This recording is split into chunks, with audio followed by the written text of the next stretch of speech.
Okay, this is laser rigging, take one as promised. At Seaside, go over my boat from stem to stern and show how I rig everything. So we'll start here at the rudder. Now first things first, make sure this rudder catch is right interfering right there with your rudder so that it hasn't got a lot of play to go up and down. I don't know if you can see, but in there you see I've got a purchase system for my rudder tied out. I never raise my rudder, so that's one purchase, and then there is a second purchase when it comes out of here, right here, and then I make it up on this cleat, and I like to tape it down so that it never comes up. So all I do is just unclip my rudder when I come in. Moving forward on the rudder, just you want to make sure it's fashioned in such a way that it clears this cleat nicely. If you really, it's very easy for it to interfere with the cleat. You'll have to adjust things back there at the rudder head so that it sits with a nice bit of clearance, so that it doesn't interfere. The traveler, I like to make this loop pretty nice and big on here, and then I tighten it with a hitch. Use something with no stretch at all, and don't use something too thin. It'll just wear easier, and your blocks here will slide up a little too high. When you're going upwind, you want your blocks to sit right down in the corner, and with a thin line they'll tend to ride up like this. Okay, moving forward, we'll go on to the centerboard system, or sorry, the hiking strap system. Just clean this out of the way. You can see this is my hiking strap system. To loosen it, pull this line out, and it loosens. To tighten it, pull that tight, and that'll tighten it. So hopefully that's clear. I'll take a picture from the other side, but that's a pretty standard system. There are a few other systems. Also have a relatively not too thin a bungee here, because this keeps the hiking strap from flipping over. You don't need it too tight. You can see just enough that really it's all about keeping it from sagging down in the cockpit here, or from flipping over. Okay, so that's the hiking strap adjustment. Moving on to the main sheet. Make sure you've got a nice ratchet block, doesn't slip too much, and isn't too big. If it's too big, then you can get like a kink in your main sheet and it can get caught in it. So just make sure it's the correct size for your main sheet. I've elected to use the 6mm Rudder rope. You can get that from JDE Marine. And just a regular run-through system, no twists or anything like that. And just make sure you have a nice solid knot at the end here. If that knot comes undone, as you guys all know, that'll be a problem. So I always make sure I tighten it up extra well. So the main sheet, pretty simple. Now moving forward to the Cunningham system, you can see it starts here, and I like to have it very limited throw. Again, it's nice and simple, so that if this would be max ease, and you can see as I move up the sail, max ease is there's some wrinkles. That's as loose as you ever want it. So I'll just start and go through the system, and hopefully it shows up, but you can see I've got it spliced on the secondary and here, and double wrapped around the Vang key. The reason is I put it here and not here is because it's less leverage on this key. This tang right here is not designed to take the load that it takes now when they originally designed in the 70s. So just anything I can do to take some load off of that's nice. So then it goes up, going up, and then goes around the boom twice. And maybe I'll just go around the other side here and show the other side. You see it comes through with a hitch.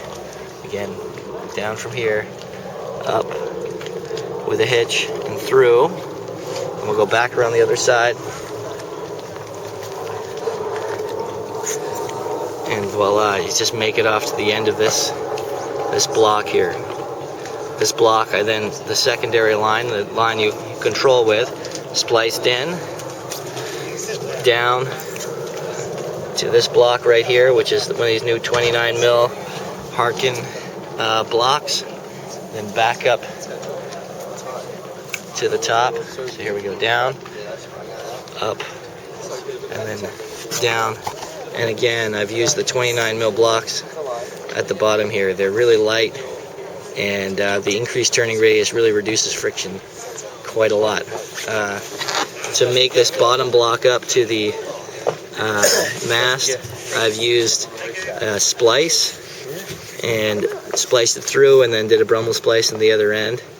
And you want to have it as short as possible so that it'll sit nice and tight to the mast. Okay, now we'll swing around to the other side and look at the outhaul.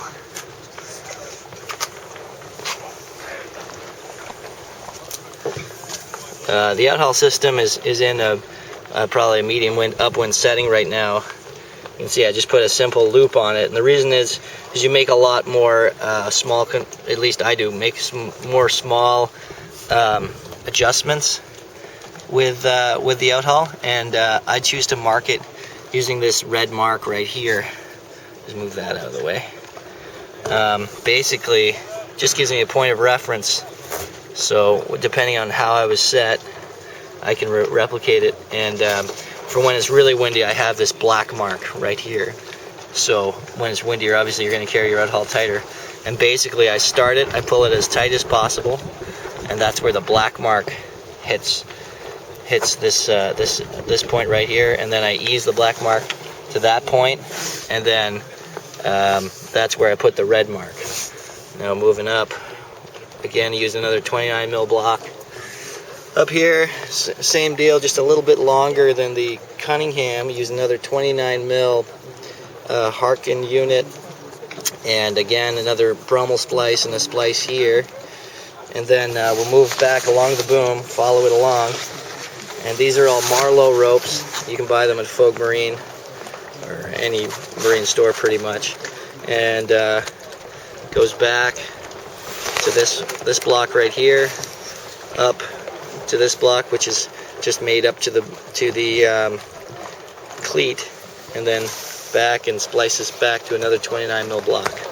So that's a secondary line, and then the primary line spliced in, goes back to the end of the boom, through, and then back along, and then dead ends here. Now I use two half hitches with a small knot on the end. That's just because it's very easy to replicate the size of that, and it's easy to undo. You'll also see that I've tied it so that the knotted part is on the bottom, and that just prevents, sometimes like you get a little bit, I don't know if you guys can see it here, of a crack or space developing between this eye and the boom, and the outhaul can slip into that slot. So to avoid that, just when you rig it, make sure this is on top, and it'll slide really nicely.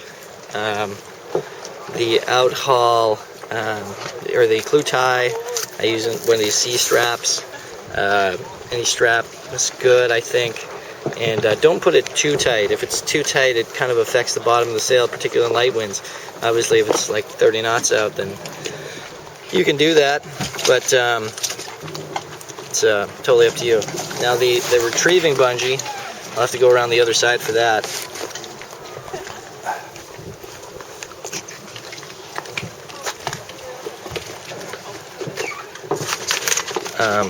The retrieving bungee comes through that eye, and one end of it is on this right here, the outhaul, and it goes underneath and through that end, and then it goes back and through here, the cleat. And once you get it to the right tension, I like to put some electrical tape so it can't come undone. But basically the idea is, as this outhaul becomes tighter, it'll tighten up this bungee and help it to ease. When you come around the top mark in light winds, you don't have to pull the top of the sail or the bottom of the sail. This is like an automatic adjustment. Okay, so that brings us to the centerboard bungee. Centerboard bungee, you can see I just fashioned it in here through to the metal eyelet here, and I just tie it every time I go out. It's not that difficult to do, and it just takes an extra minute when you come in and go out. And then this brown rope's the Vang rope, and I just slip that on the end, and then the Vang is never lower than the center line. Sorry, my centerboard is high, but I'm not floating at the moment. So, and then of course you put a centerboard. Make sure you get a handle. I've used this type of handle. I like to make sure it's pretty far back because that's where I'm going to need to access it. So that's the centerboard and the centerboard bungee. And last but not least is the Vang. You can use either Vang system. Again, you want to use a line of no stretch on the secondary line here. So I've actually spliced it up here, down, and back up. And I use this type of block. This is the older type of block, and the reason is because I can have this nice second key in here. So if this one should break, I can just pop this one in, and it's no big drama. So that's a nice feature. And then I've used one of these blocks again. This is a lot less purchase than most people use, so just find the amount of purchase that's right for you.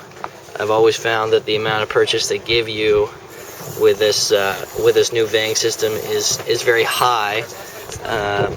So I've always taken one purchase out, and recently been experimenting with two. I think most people would be happy with one purchase out. With the Vang adjustment, go to Home Depot or Canadian Tire or a hardware store and get some type of tubing like this. Slip it around. It makes it a lot easier to adjust.